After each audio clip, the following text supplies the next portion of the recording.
Hello, જય શ્રી કૃષ્ણ બધાને.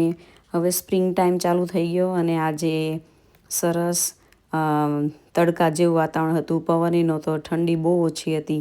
એટલે છોકરાઓને લઈને બહાર નીકળ્યા અને બંનેને ગાડીમાં આંટો મારો તો સ્વરા પાસે મર્સડીઝ બેન્ઝ છે, એટલે એમાં બેસીને સિયા ચલાવતી હતી અને સ્વરા બાજુમાં બેઠી અને આખી કમ્યુનિટીમાં આંટો માર્યો. અમારી જે કમ્યુનિટી છે એમાં જેટલામાં ઘર છે એનાથી વધારે જગ્યામાં તો ઘાસ અને ઝાડ છે, એટલે બહુ સરસ લાગે. આવી રીતે અહીંયા સાઈડમાં જગ્યા હોય, તમારે વોક કરવું હોય, આવી રીતે કોઈને સાયકલ ચલાવવી હોય, ગાડી ચલાવવી હોય તો આ સ્મોલ આ જે વોકવે છે એમાં ચલાવવાની. બહાર રોડ પર નહીં ચાલવાનું, કેમ કે રોડ પર ગાડીઓ જતી હોય અને ગાડી સ્પીડમાં હોય તો એક્સિડન્ટ થવાના ચાન્સીસ વધી જાય.